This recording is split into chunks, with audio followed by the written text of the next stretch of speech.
the light not comprehend. Wala lang nasabtan.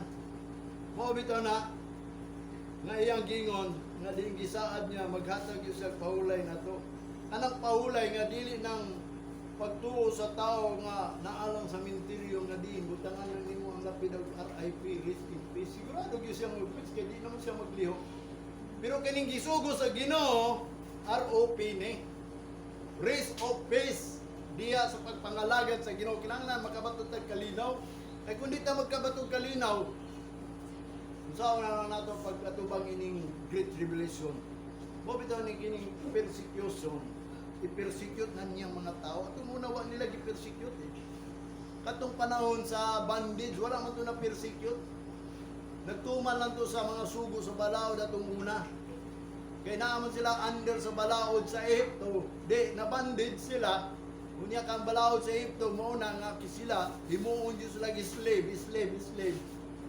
Hamtod nga din, gipagawa sila ni Moses, na free na sila, dili na sila pwede mahimong slave.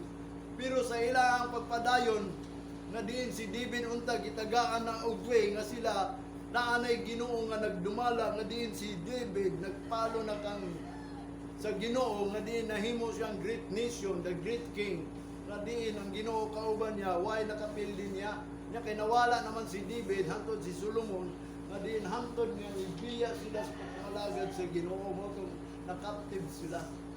Pero naa pa sila chance kay ngano man adunay gigamit sa Ginoo nga sila makagawas ni manggani na nag-challenge sa ila si Daniel, si Shadrach, Meshach, Abednego nga nagapadayon nga sila nagkilagyapon sa tinuod nga buhit nga Dios. Matong niabot ang panahon nga sila nakagawas, matong gitawag diay sa Ginoo nga little space of grace sa ilaha. A extension of mercy sa ilaha. Kita kanang pagpakatao ni Jesus Christ, that is a little grace. Kaya nga naman, 2,000 o karon 2,000 years pag nalanggod. Gamay na lang. So, mukha nga nagyuta little space of grace na ni. Muna nga din, ang gusto sa Ginoo, makabaton tagpahulay sa atong kalag. Kaning ato ang pagbati ba? Kaning yung pagbati nga problema, kalag man ang inyong gibati. Dili man na lawas. Kanang kalag mo na gibuhat sa Ginoo, gibutangan lang og hangin sa Ginoo. O bitaw na sultihan ta mo na experience na ginako ang hangin importante kayo. Kung mawala na imong hangin, although ka na imong hangin, mubalik yun na sa Ginoo, pero imong kalag, wala pa'y kalag nakaadto sa langit. Bisan si Abraham, no, giingnan man gani ni Jesus, ningon man gani si Jesus Christ, naa si Abraham sa gitawag og temporary. Kanang little, kanang gitawag og para gani sa ato kalibutan ka ng sana purgatorio, temporary na purgatorio ba? Wata kabalo kung asa ang Ginoo ra may nagsulti, si Jesus Christ ra may nagsulti, basta ang taong dawtan tuwa sa little Sheol, kanang sa grave ba, kanang little Sheol, little hell na siya. Kung bagat pa gamay na siyang impierno, nga sa impierno nagantos na ang taong namatay sa diha nga dili iya sa Ginoo. Pero katong tao nga iya sa Ginoo namatay, mo nang naasa sa bakan ni Abraham, wa pa nakaadto dito. Kay wa pa ang first resurrection. Ay once gani nga mobalik na si Jesus Christ, that mo nang gingon, the elect of God, the kanang first resurrection, kanang iya sa Ginoo mo'y una mamanon. The dead in Christ shall be Christ first. Yawa po na may tabo, kunya ang mga buhi, iwit o sana, pabilin sana siya, dili hangtod nga di ng Ginoo, mukot up. Gisulti lang na daan, nga mo na'y mahitabo, aron kita, aniyon ta sa Ginoo, na kauban ang Ginoo, with the saint. Nga mo siya dinhi, mo nang gingon, with the saint and for the saint. Mo na'y gidabatihan nila, with the saint, for the saint, kung kitsa daw ng balaan. Kanang with the saint, katong nangamatay, nga iya sa Ginoo, kay mubangon matuguna. For dasin kita nga nagpabilin kay mga balaan man ta kay iya sa Ginoo mo nang balikon ta niya ug dalutan niya dito sa mga tukulig mo na gingon sa Bible. Mo na ang gusto sa Ginoo nga kita makabaton tao pahulay sa atong kalag.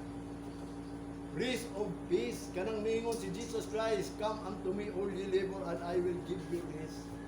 Mo nang gingon sa Ecclesiastes ang imong espiritu nga mao katong hangin ba. Abi nung samtang nagbay ko, abi nung sa tinuod na nagbay ko gikan diri hangtod sa tibok ko pag ko testingan na Dalago ng Ginoo nga nagatag siya kusog sa akong tuhod. Ako mga amigo ng bike mo nang lagi sakit yang tuhod. Nawala na ang sakit sa akong tuhod kay nagsige mo practice good kaya sa Sabado mo drive di abot ko dito. Ang akong problema na po ang hangin. Okay, nakadungog ra ba ko tungod sa ilang pagbike-bike. Giatake sila kan. Nawala sila hangin na dehydrate siguro unsa ang tanang ka. Nga diin ang hangin juday mo ay pinaka-importante sa tao. Kay hinatag man guna sa Ginoo mo tong hinumdum ko nga diin ang tao di ay sadya nga nahimo siyang kalag. Wala pa siya butang abog. Pagbutang sa abog, gihoy panday niyang kalag mo tong nabuhi. Abog lang anong abog man kay ang naggunit manggod sa unod nato kalag lang. Kay kung ang kalag mamatay, kay wa nay hangin, ang lawas nato mubalik sa abog. Mo na yung giingon mubalik ta sa abog. Pero ang espiritu nga mao tong hangin naghatag na itong kinabuhi, mubalik yun sa Ginoo, whether kung ikaw kalaga ka, dautan maayo, basta ang imong hangin, bawion yun sa Ginoo, kay sa Ginoo, na mo naging sa Ecclesiastes chapter 12, na sa diya nga mamatay ang tao, mubalik yun sa iyahang balay, diin dito sa gikan, sa das, unya ang iyang hangin, wato gina ang Espiritu, wato na sa Ginoo, muna nga akong mingon ninyo, wapay nakato sa langit, unang ayaw mo pagkampo sa inyo mga lagwan dito, kabangi ko, iyampo ko kung San Pedro dito. Wag yun pa, nakaadto dito sa langit. Kaya buabot ng panahon niya din. Una ta mga to sa langit, maghari pa si Jesus Christ diri within 1,000 years. Muna nga atong ipanikamutan, di ba mo gusto na? Kita di sa kalibutan, kutob lang ta sa 60. Buabot tag 70, grabe na tayo, maglugos na taglaka, maglugos na taginawa. Pero kanang gipromise sa Ginoo is 1,000 years, di ta gusto na. Di mo gusto mabuhay di sa kalibutan within 1,000 years? Di ba ako gusto gyud ko ana mabuhay gyud ko si within 1,000 years? Lali ba kanang tao nga mahimong 1,000 years wa pay edad diri 1,000 years. Dunay 966 si Metusela na Asya. Nakabaton siya anang tuiga na hangtod nagkahinay nagkagamay manang hinungdan ang prophecy nga ang tao daw sama lang sa dahon sa bulak malaos ng dayon. Gani ingon gani ni David nga ang tao kutob lang sa 70 kung i-permit pa sa Ginoo mahimo siyang 80 mo na nga din pangayuod yun nato sa Ginoo kay ang Ginoo ra mo nga naghataw dat kanang kinabuhi nga walay katapusan mo bitaw na atong gialagaran ngano nang alagan mo sa Ginoo because of the eternal life kanang eternal life nga atong gi dawat mo na yung gingon ni Apostol Pablo, mo na ang reward nga kita ni apilta sa kompetisyon sa atong life. Kanang pagdagan sa lumba sa atong kinabuhi. Kining atong pagkakristohanon, nisimba ka kay tungod sa kinabuhi nga walay katapusan nga makaabot unta ka kay dito sa unahan madawat nimo ang reward kanang twinkling of an eye kanang ang imong lawas kung malahote ka maura nay maluwas kay iya man ang ilisan. Na may reward mo bitaw nang naglumba ta sa lumba sa dagan sa kinabuhi bilang kita Kristohanon mo na ato panikamutan kanang ato ang eternal life nga diin makapadayon nga di ta mo biya mo bitaw na iyang gingon dinhi giingnan niya ang Israelites nga matod pa niya sa Jeremiah 6:16 agi mo sa dating daan mo bitaw kita karon ang ato ang dalan dili ni ato ang kaugalingon nga magbuhat-buhat lang ta bilang Gentiles. Aduna nay dalan dati pa. Ang Israel giingnan sila sa panahon ni Jeremiah, nangamatay na sila Moses, sila David, tanan hari dito, niabot na si Jeremiah, nagsulti siya gyapon nga din agi lagi mo sa dating daan. Mao tong dating daan nga di makapahulay mo sa inyong kalag. Kung sa ilang gingon, o dili daw sila mangagi. Mao sa nakita karon kung duol ta kang Kristo Jesus, ang gibuot pasabot ni Jesus Christ katong gisulti ni Moses nga dating daan which is nga ang commandment ang requirement o ang ordinance mo na gingon ni Jesus Christ kung mutuo mo na ko kinahanglan mutuo mo sa sulat ni Moses kay kung dili mo mutuo sa sulat ni Moses nga nagsulat siya sa ako unsa man yung pagtuo nako so therefore ang dating daan mo atong agian unsa man tong dating dalan nga atong agian aron makapahulay ta sa ato ang talag mo bitaw na nga din kanang moabot nganong nagprepare ta nganong mangagi ta atong dating daan nga matod pa ni Jesus Christ siya ang nagprepare sa dalan ingon pa ni John the Baptist nga diin awan crying in the wilderness. Nga matod pa niya, prepare the way of the Lord. Muna si Jesus Christ ang nag-andam, anak. Muna ninyo siya, I am the way, the truth, and the life. Because of the coming of the great tribulation, kanang great tribulation mo nang panimalo sa Ginoo nato, mo bitaw nang i-persecute na niya ang tao. Itong una, gi-captives lang sila. Sa ilang pag-captivity, wa kayo sila gi-pressure sa ni King Nebuchadnezzar.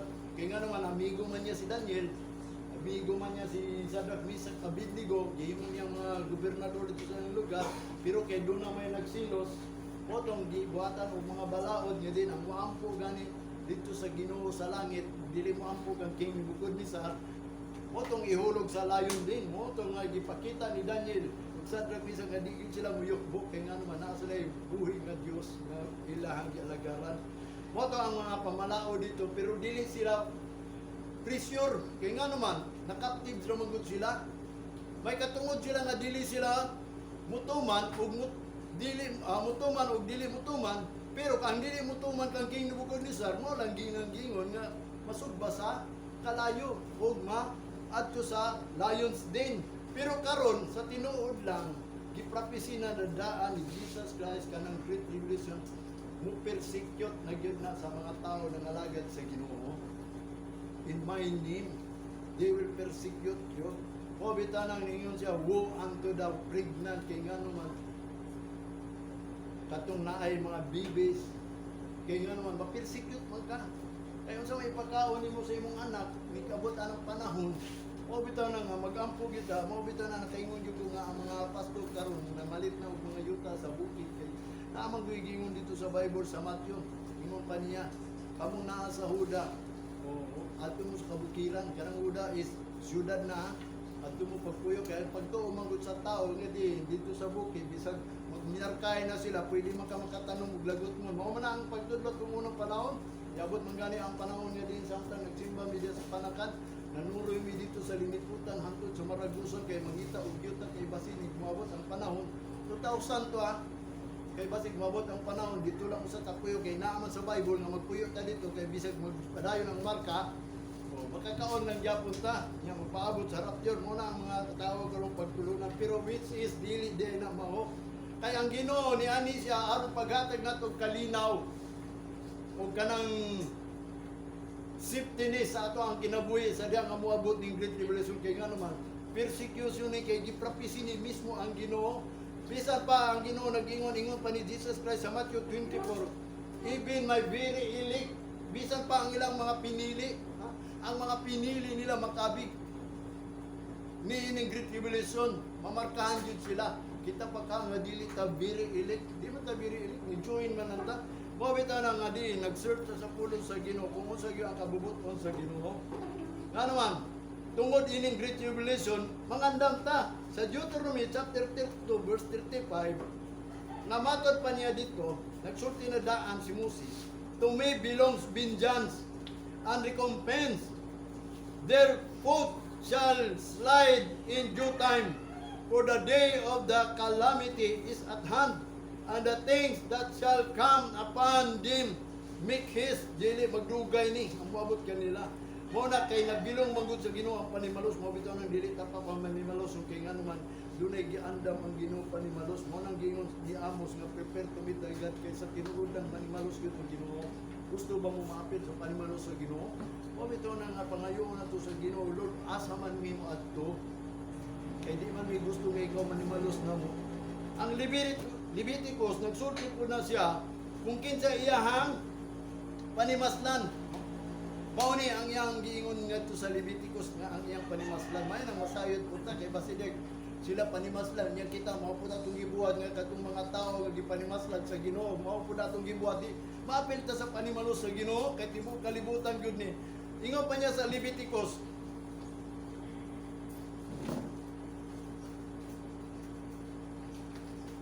chapter 26 verse 23 and 25 and if ye will not be reformed by me by these things but we will walk contrary unto me then will I do also walk contrary unto you, and I will punish you yet 7 times for your sins, and I will bring a sword upon you that shall avenge the quarrel of my covenant.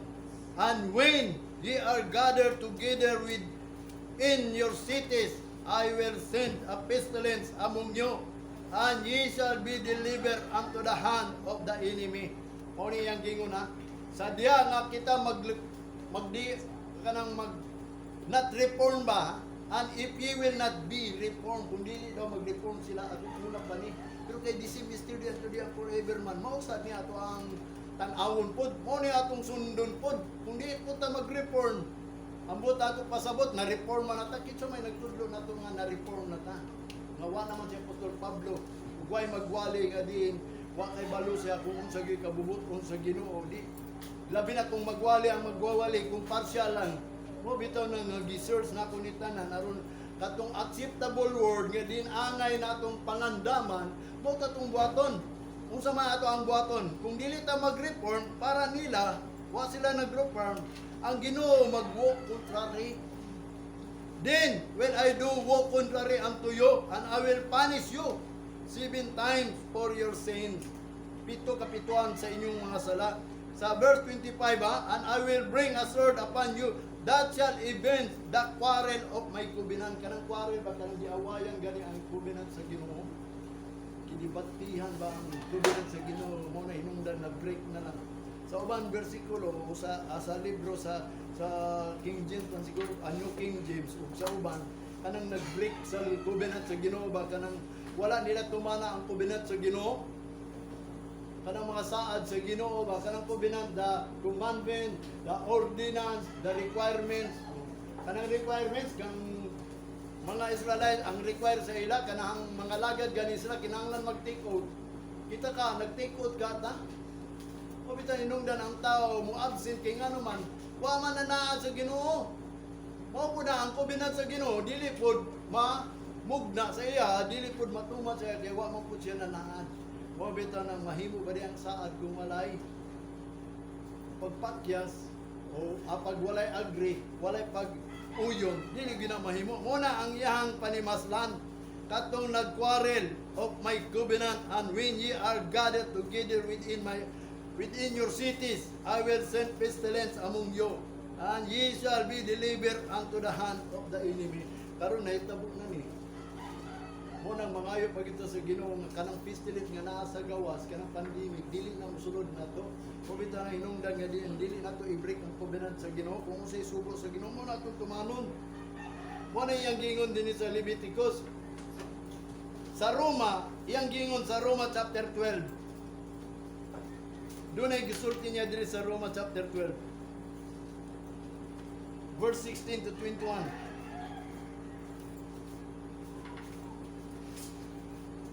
Be of the same mind, one toward another. Mind not high things, but condescend to men of a low estate. Be not wise in your own conceit. Matod pa niya sa 17.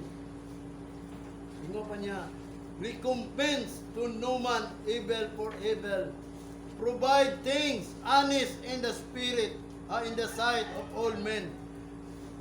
If it be possible, as much as lieth in you, live peaceably with all men. Dearly beloved, avenge not yourselves, but rather give place unto wrath. For it is written, vengeance is mine, I will repay, saith the Lord. Therefore, if thine enemy hunger, feed him.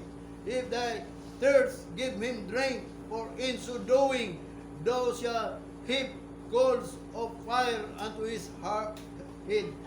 Be not overcome of evil, but overcome evil with good. Ayaw ninyo dala ang dautan sa dinautan. Dala ninyong dautan sa minaayo. Bisag usa na siya kadautan, kung di na mo tuman, ayuha lang gyapon. Mo na gingon sa Ginoo.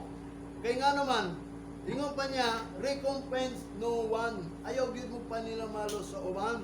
Kundili, i-provide ng things nga din honest in the sight of all men kanang sakto ba nga ikaw bilang Kristiyanon honest ka sa Ginoo nga to subang tao nga kung bagat pa ba dili ka mangaway ba ayo ipakita ni ikaw maglagot niya bisig naglagot siya nimo mo na yang gingon dearly beloved kanang hinigugma kong mga hinigugma events not yourself ayaw panimas pinamalo sa inyong kaugalingon but rather give place unto wrath tuguti nga din ang kapungot sa Ginoo maoray mo hampak niya ang Ginoo ray manimalos mo bitan ang mingon ko yung paningkamutin na yung kaugaling kalos ayaw mo pagtanaw sa iyong silingan sa iyong bana sa iyong asawa paningkamot kanang imong kaugalingon pero pag free kung naakas panimalay imong anak tudlo gairi pero kanang imong silingan ayaw na mo pagmalis gid sa ilaha ayaw mo pag judge ayaw mo pag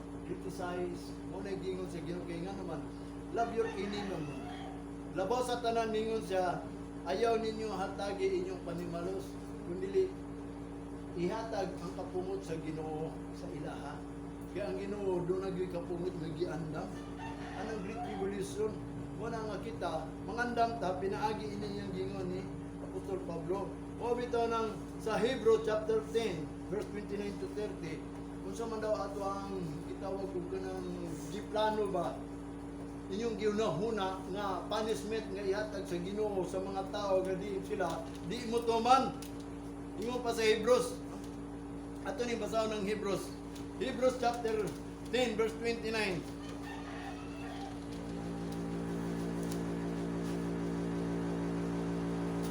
29 to 30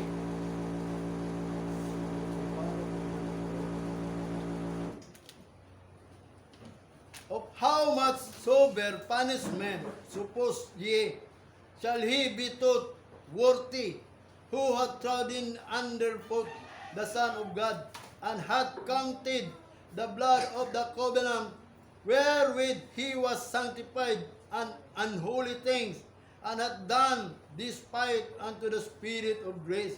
For we know him that hath said, vengeance belong unto me, I will recompense, saith the Lord. And again, the Lord shall judge his people. Muna yung gingon ha. Unsa daw ang ato ang paghunahuna sa punishment nga ipadangat ka nato? Ato bang hunahuna takos bata?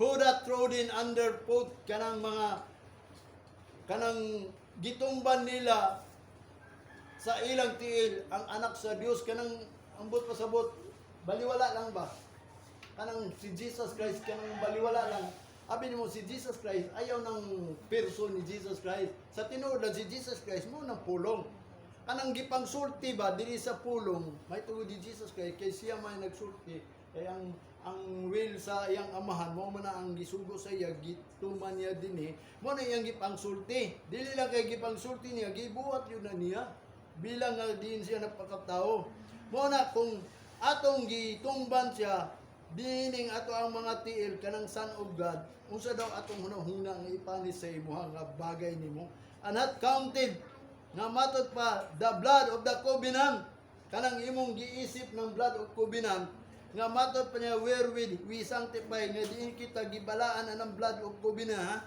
gihimo nato unholy things and hath done despise unto the Spirit of grace o kita nagbuhat sa pagpasipala sa espiritu sa grasya kanang pag-ani ni Kristo din ni grasya na niya gipasipad ang nato kanang gipaliwala naman sa mga Kristiyano nga din nahimo silang giatog simbahan nga nating lang pare atong una ba nga din sa tinuod nating lang pwede maka-absent pwede ka dili ka absent pwede muhatag pwede di muhatag pwede kanang pwede gani kanang murag gidespise lang nilang espiritu of grace nga ang Ginoo nagpakamatay nga pinaagi sa kan Jesus Christ is gitawag og grace na nga aron ikaw makaduol pa sa Ginoo kay kung wala ang grace sa Ginoo sa tinuod lang silutan na to sila mo bitaw na nga si Jesus Christ gipadala diri aron mag-prepare sa dalan aron mubalik gyud sila kaya kay di man gyud sila mubalik kay giprophecy man gyud nakita matod pa ang blood ni Jesus Christ nagpaduol nato unsa matong buhaton kita karon mo bitaw na moingon ko ninyo kung sila wa nagbuhat kita magbuhat ha dili ta mag-isip nga din kita aw kinita kay gipagkamatyan ni Kristo Mao bitaw na nga basi di imong gitumban na ng anak sa Dios. Kaya abi kay ikaw Kristohanon, baliwalaon lang nimo. Mao bitaw na ang atong pagkakristo ay inyo baliwala ha. Kung ikaw iya ni Kristo, kung ikaw ni dawat kang Kristo, ang sugo ni Kristo niingon siya sa mga tao tung unang panahon sa iyang unang wali, di na niya mga parasiyo, mga eskriba. Sabbath day, be holy, because Sabbath made for man, not man for Sabbath. Mo nang gingon balaanan ninyo ng Sabat kay mo adto man lang sa simbahan nga dili balaan ka nang basta ba basta makatag lang sa tanang mga obligasyon, makadaig lang, makaawit lang, makasimba, which is wa sila kabalo nga ang templo tahuron day ni unsa ang pagtawod nato sa templo. Keep it Sabat. Kung tinuod ka nag-honor sa Ginoo, mo bitaw na ang Ginoo nag-mindful sa tao, kanunay nagpahinumdom ini nga diin panahon-naon. Abi mo kanus nag-mindful ang Ginoo kanang panahon sa Domingo nga makadungog ta. Kung tinuod nagmindful ang Ginoo sa usa ka tawo mo nang gisulti gyud ni dapat sa pastor. Dili gyud ni partial ni. Kay nagmindful ang Ginoo nato mo nang akong gisulti ni ninyo. Nga diin bantayan nato basi di ay gitumban lang din nato ang anak sa Dios nga diin kanang anak sa Dios gitahatag na sa Ginoo bilang little space of grace, little revival or extension of mercy nga gi-extend pa sa Ginoo ang kaluoy sa mga tao. Labi na ang Ginoo hapit na mubalik. Basig kamuwa mo nagtuo nga ang Ginoo hapit na mubalik. Abi nimo ang ako mga kauban ng pastor no dako kay ako akong paghunahuna sa ila nga sila unaware of the coming of God. Although sila nagsulti nga ang Ginoo hapit na mubalik, dili kinasing-kasing kay ngano man. Mo bitaw tong giingon ni Jesus Christ ang pagbalik sa anak sa Dios. Walay nasayod ang amahan lang bisan pa ang manulunda. Pero nagsulti siya ilhanan sama daw kuno sa panahon ni Noah.